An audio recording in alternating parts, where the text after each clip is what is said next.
സ്വാമിജിയുടെ അടുത്ത് പോയിരുന്നു. സ്വാമിജിയോ? എന്താ ഏർപ്പാട്? നമ്മുടെ അമ്പലത്തിലെ പോറ്റിയില്ലേ, അദ്ദേഹത്തിന്റെ കെയർ ഓഫില് അത്യാവശ്യം ജാതകമൊക്കെ നോക്കുന്ന ഒരു സ്വാമിജി. അല്ല, നിനക്ക് വേറെ പണിയൊന്നുമില്ലേ? ചുമ്മാ ഓരോ അന്ധവിശ്വാസങ്ങള്. അയ്യോ ഏട്ടാ, ഇതൊന്നും അന്ധവിശ്വാസമല്ല, സത്യമായ കാര്യ.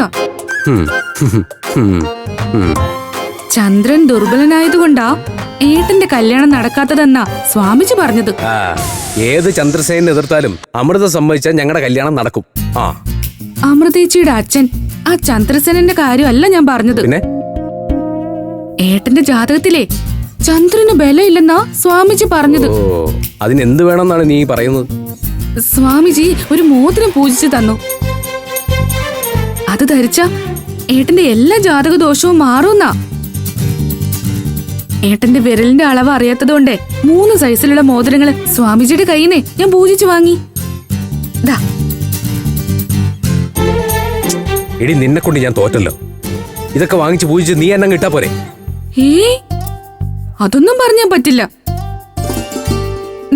ഇത് നിന്ദിക്കരുത്, ദോഷം കിട്ടും. ഇതിലേതാ ഏട്ടന്റെ വിരലിൽ ചേരുന്നെന്ന് പറയാമോ? നീ ഇതും കൊണ്ട് പോകുന്നുണ്ടോ? പണ്ടൊക്കെ ഞാൻ എന്ത് പറഞ്ഞാലും ഏട്ടൻ അനുസരിക്കുമായിരുന്നു. ഇപ്പൊ എന്നെ ഒരു വിലയും ഇല്ല. ഇനി അതും പറഞ്ഞ് നീ മോഹം വെറുപ്പിച്ചിരിക്കണ്ട. എന്തായാലും നീ കഷ്ടപ്പെട്ട് പൂജിച്ചോണ്ട് വന്നല്ലേ, ഞാൻ ഇടാം. Okay, set.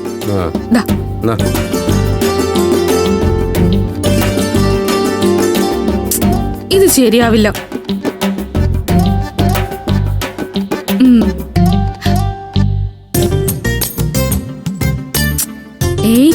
ഇതേട്ടന്റെ പാകമല്ല, വലുതാ.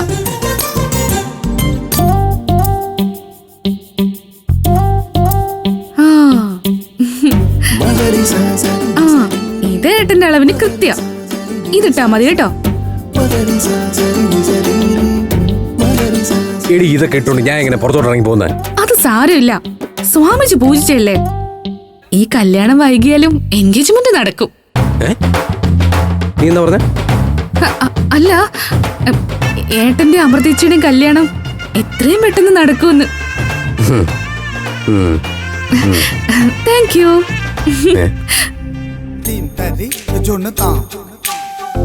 Thank you. ഇതൊക്കെന്താ വയ്യേ?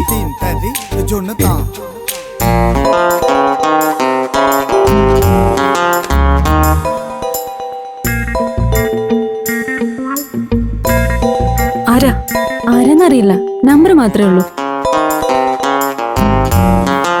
ഹലോ ഹലോ, ആരാ?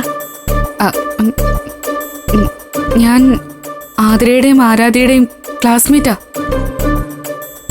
അല്ല, അവരോട് ഒരു ഡൗട്ട് ചോദിക്കാൻ വിളിച്ചതാ.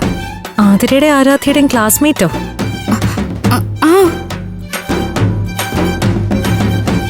എന്താ കുട്ടിയുടെ പേര്? തിന്റുമോൾ.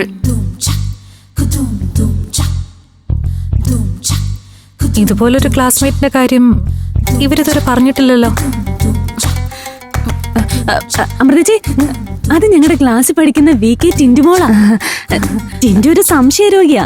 എന്തോ സംശയം ചോദിക്കാൻ വേണ്ടി വിളിക്കുന്നയാ. അമൃതജി ഫോണിങ്ങതാ.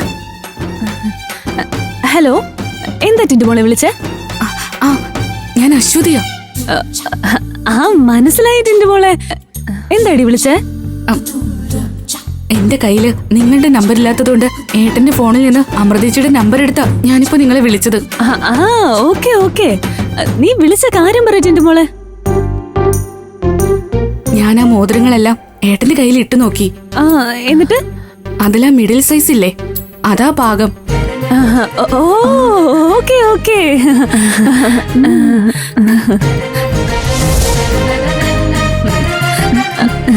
അതെ, ക്ലാസ്സിൽ ശ്രദ്ധിച്ചില്ലെങ്കിൽ ഇത്തരം ഡൗട്ട്സ് ഒക്കെ ഉണ്ടാവും. നാളെ ക്ലാസ്സിൽ വരുമ്പോ എല്ലാം നേരിട്ട് തീർക്കാം. ഇനിയെങ്കിലും കുറച്ച് നന്നാവാൻ ശ്രമിക്കുക ടിന്റുമോളെ. നീ എന്തൊക്കെ ഈ പറയുന്നത്? എനിക്കൊന്നും മനസ്സിലാവുന്നില്ല. മോതിരത്തിന്റെ കാര്യം ഞാൻ പറഞ്ഞത് കേട്ടല്ലോ. എല്ലാം കേട്ടു. ബാക്കിയെല്ലാം നാളെ ക്ലാസ്സിൽ വെച്ച് നേരിട്ട് സംസാരിക്കാം കേട്ടോ. ഓക്കെ.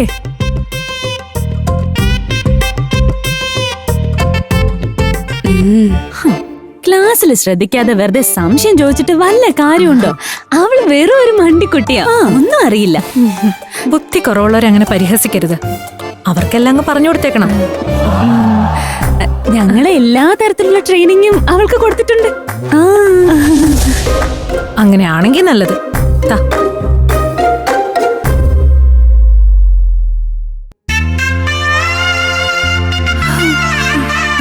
എടി, മോതിരം മിഡിൽ സൈസ് ഫിക്സ്.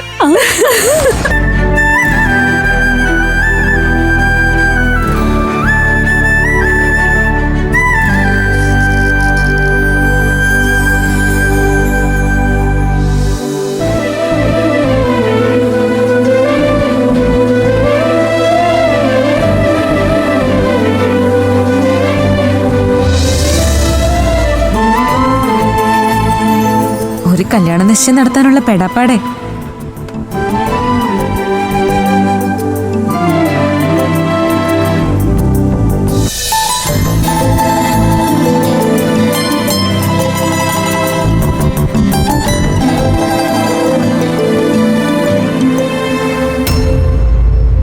ഈ വിവേക് എന്താ വരാത്തെ? ബില്ലൊക്കെ അടിച്ച് സെറ്റിൽ ചെയ്ത് വേഗം വരാന്ന് പറഞ്ഞാണല്ലോ. എന്റെ പോസ്റ്റാക്കൽ അവന്റെ സ്ഥിരം പരിപാടി. അങ്ങ് വരട്ടെ.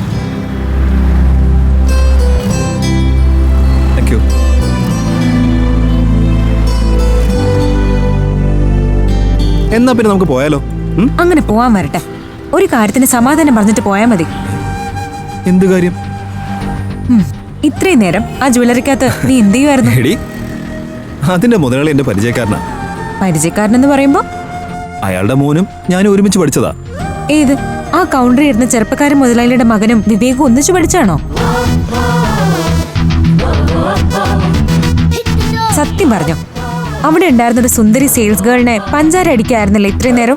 ഓ, കണ്ടുപിടിച്ച് കളഞ്ഞല്ലോ. ഓ, എന്നാ പിന്നെ അത് കണ്ടുപിടിച്ചിട്ടേ നമ്മൾ ഇവിടുന്ന് പോകുന്നുള്ളൂ. ഇത്രയും നേരം ഇതിനകത്ത് എന്ത് ചെയ്യുമായിരുന്നു എന്ന് പറഞ്ഞാൽ മാത്രമേ ഞാൻ ഈ കാറിൽ കയറും.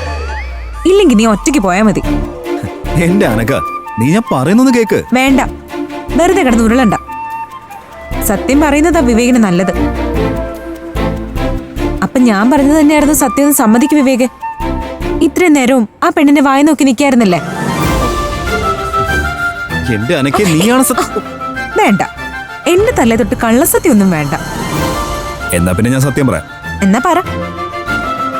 നമ്മുടെ രണ്ടുപേരും വിരലുകൾ കിണങ്ങുന്ന 2 മോതിരങ്ങൾ ഓർഡർ ചെയ്ത് പേരെടുത്താൻ കൊടുത്തു. എന്തിനാ അങ്ങനെ ചെയ്തേ? ബർത്ത്ഡേ പാർട്ടി നടക്കുന്ന ദിവസം നിന്റെ അനിയത്തിമാർക്ക് നമ്മുടെ കല്യാണ നിശ്ചയം കൂടി നടത്തി വെക്കണം തോന്നിയാ ആ നേരത്തെ മോതിരം അന്വേഷിച്ച് നടക്കണ്ടല്ലോ. ആഹാ, അത്രയും കള്ളത്തരം പാടില്ലല്ലോ.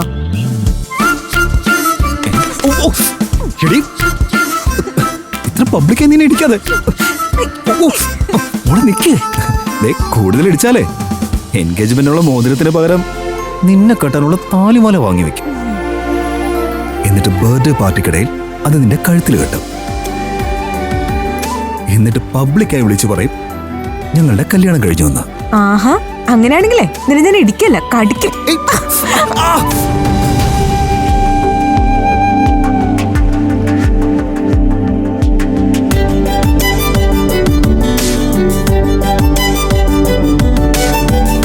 അയ്യോ, നല്ല പാട് വീണു. സോറി വിവേക്. കാടിച്ചിട്ട് സോറി. സാരല്ല, നമുക്കൊരു TT ഇഞ്ചക്ഷൻ എടുക്കാം. ഏയ്, അതൊന്നും വേണ്ട. നമുക്കൊരു വാക്സിൻ എടുത്താലോ? വാക്സിനോ? അതെന്തിനാ? അല്ല, സാധാരണ പട്ടി കടിച്ച അതാണല്ലോ എടുക്കാറ്. ദേ, മറ്റേ കയ്യിലും കൂടെ കടി വാങ്ങണ്ടെങ്കി പെട്ടെന്ന് വണ്ടി എടുക്ക്, നമുക്ക് പോവാം. ഓരോരോ നിലവിലും വന്നു അനുദിനം മായാതെ എന്നെ തേടി മറവിതൻ മഞ്ഞളും ഇലകളിൽ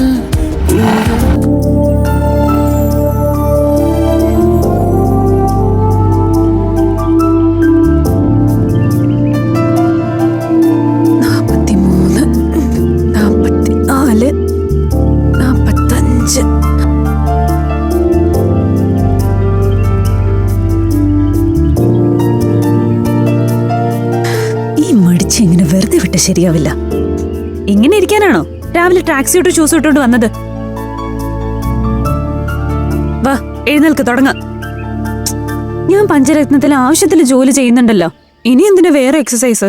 ഹാ, അതുമല്ല. SA സെലക്ഷന്റെ ഫിസിക്കൽ ടെസ്റ്റിന് പോയി സാമ്പാറിന് വെണ്ടയ്ക്ക് അരിഞ്ഞു കാണിച്ചാ പോരാ. വന്നിട്ട് ഞാൻ ചെയ്യുന്നത് പോലെ ഒരു 100 പുഷപ്പെങ്കിലും എടുക്ക്. 100 പ്രാവശ്യോ? ഒന്ന് പോടി, എന്നെ കൊണ്ടൊന്നും പറ്റില്ല. SA സെലക്ഷന്റെ റിട്ടേൺ ടെസ്റ്റിൽ എനിക്ക് മേലെയാ നിന്റെ റാങ്ക്. അങ്ങനെയുള്ള നീ ഫിസിക്കൽ ടെസ്റ്റിന് തോറ്റാ വലിയ സങ്കടമായി പോവും. അതുകൊണ്ട് എനിക്ക് വന്നേ ഇങ്ങോട്ട്. എന്തൊരു കഷ്ടമായത്. അതെ, കേരള പോലീസിൽ വനിതാ SI ആയി ജോലി കിട്ടണമെങ്കിൽ ഇത്തിരി കഷ്ടപ്പാടൊക്കെ സഹിക്കണം. ഒന്നേന്ന് എണ്ണിക്കൊണ്ട് തുടങ്ങിക്കോന്ന്.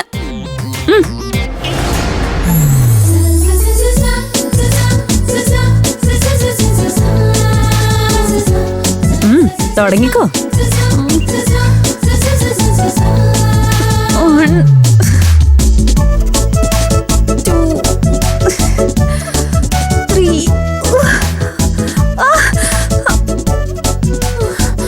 മതി, എന്നെ കൊണ്ട് ഇത്രേ പറ്റൂ. അതിന് മര്യാദക്ക് അങ്ങോട്ട് ചെയ്യുന്നുണ്ടോ?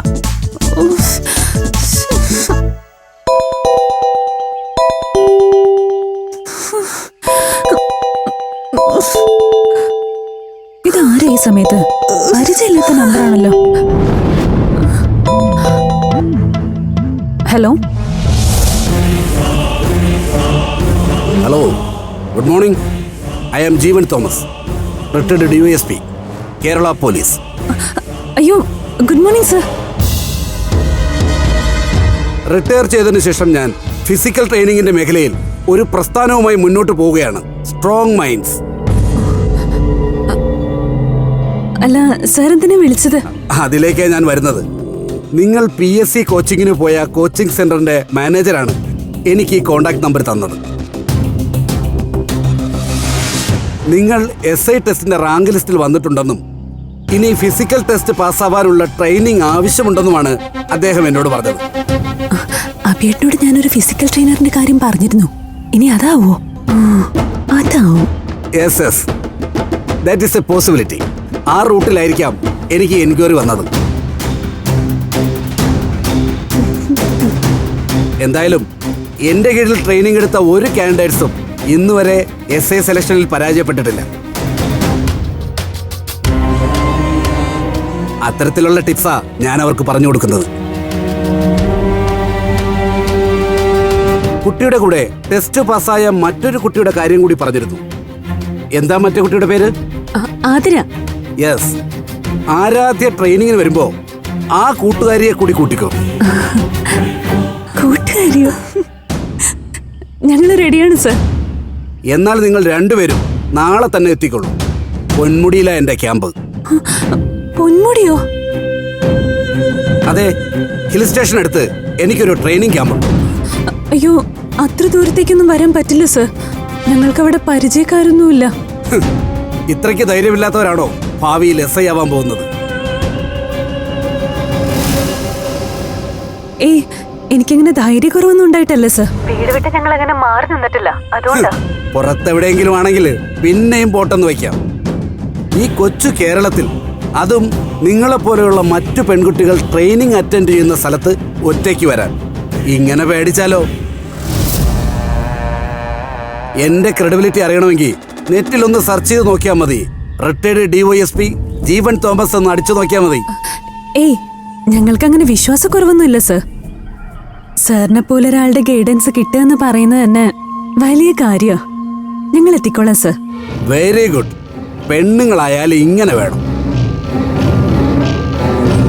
അപ്പൊ കൂട്ടുകാരിയും കൂട്ടി നാളെ തന്നെ പൊന്മുടിക്ക് പോന്നോളൂ.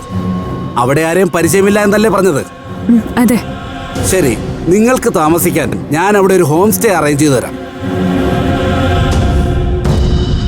അതാവുമ്പോ നിങ്ങൾ പെൺകുട്ടികൾ സേഫ് ആയിരിക്കും. കേരള പോലീസിലെ എന്റെ ദീർഘകാലത്തെ അനുഭവം വെച്ച് പറഞ്ഞാൽ കുട്ടിക്ക് ഒരു 3 ദിവസത്തെ ട്രെയിനിങ് മതിയാകും എന്നാണ് എൻ്റെ ഒരു കണക്കൂട്ടൽ. എന്തായാലും നാളെ കാലത്തെ പൊന്മുടിയിൽ എത്തിയിട്ട് എന്നെ ഈ നമ്പറിലൊന്ന് കോണ്ടാക്ട് ചെയ്യും. ശരി sir. Okay then, have a nice day.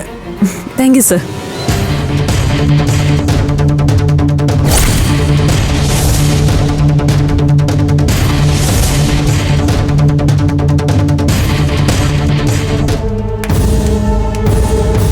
എന്തോർത്തോണ്ട നീ ചെല്ലാന്ന് പറഞ്ഞത്?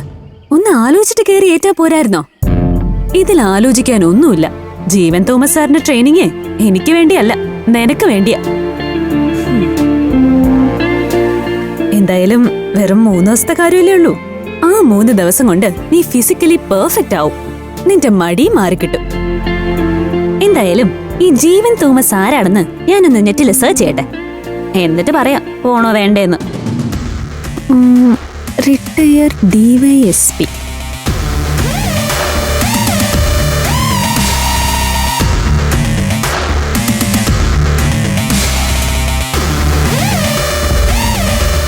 എന്താടി എടി, ഇയാൾ ആള് പുലിയാട്ടോ.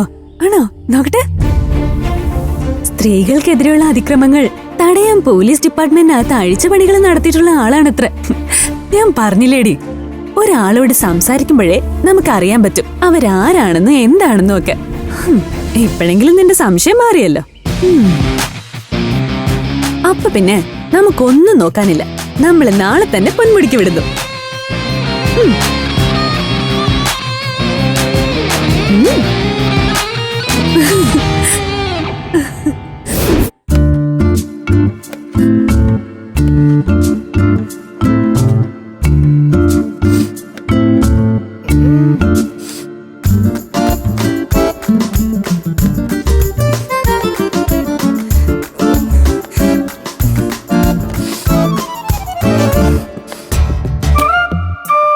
മോള് മാറിക്കോ, ബാക്കി ഞാൻ അറിഞ്ഞോളാം.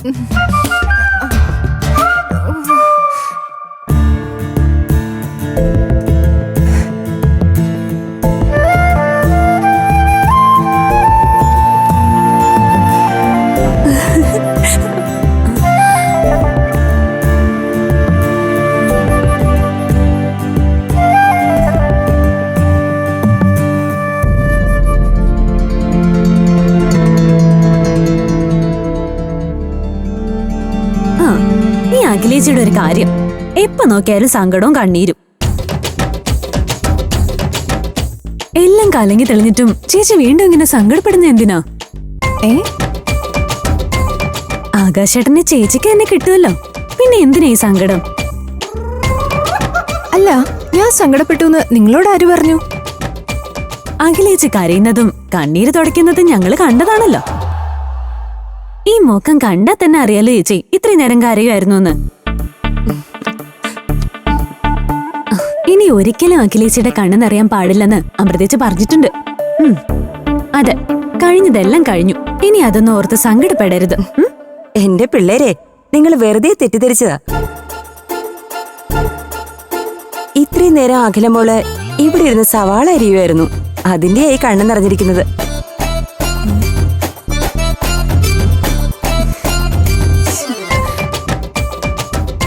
ഇപ്പൊ ചമ്മി പോയില്ലേ? ഓ, രാവിലെ തന്നെ വലിയ ഉപദേശമായിട്ട് വന്നിരിക്കുന്നു.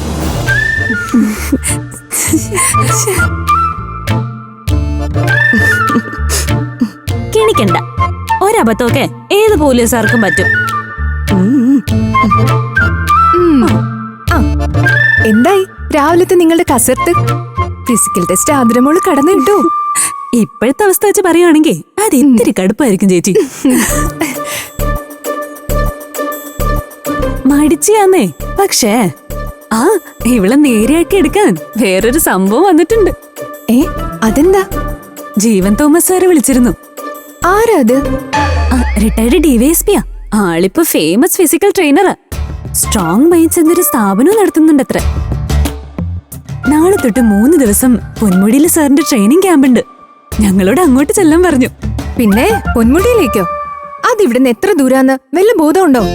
അറിയാം ചേച്ചി, ഞങ്ങൾക്ക് അവിടെ പരിചയക്കാരൊന്നും ഇല്ലെന്ന് പറഞ്ഞതുകൊണ്ട് പെൺകുട്ടികൾക്ക് സേഫ് ആയൊരു ഹോം സ്റ്റേ സാർ എന്നെ അറേഞ്ച് ചെയ്ത് തരാന്ന് പറഞ്ഞു. പിന്നെ വിളിച്ചത് അങ്ങനെ ആരെങ്കിലും ഒരാളല്ലല്ലോ ചേച്ചി. ഞങ്ങൾ നെറ്റിൽ സെർച്ച് ചെയ്ത് ആളിന്റെ പ്രൊഫൈലൊക്കെ ചെക്ക് ചെയ്തു. സർവീസിലിരുന്ന കാലത്ത് സ്ത്രീകൾക്കെതിരെയുള്ള ഒരുപാട് അതിക്രമങ്ങളില് സ്ട്രിക്റ്റ് ആയ ആക്ഷൻ എടുത്ത ഓഫീസറാ. ഇപ്പൊ പിന്നെ റിട്ടയർ ചെയ്തതിന് ശേഷം ഫിസിക്കൽ ട്രെയിനറായിട്ട് പ്രവർത്തിക്കുന്നു. അത് മാത്രമല്ല ചേച്ചി, അഭിയേട്ടൻ വഴി കോച്ചിങ് സെന്ററിൽ നിന്ന് പറഞ്ഞിട്ടാ ജീവൻ തോമസ് സാറ് ഞങ്ങളെ വിളിച്ചത്. അതൊക്കെ ശരിയായിരിക്കും, പക്ഷേ ഇത്രയും ദൂരം, അതും 3 ദിവസം എന്നൊക്കെ പറയുമ്പോ എന്തോ ഉള്ളിലൊരു പേടി.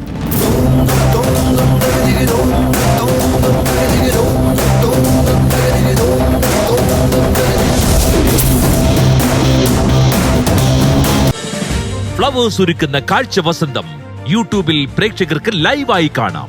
ഫ്ലവേഴ്സ് കോമഡിയിൽ ജോയിൻ ചെയ്യൂ, ആസ്വദിക്കൂ.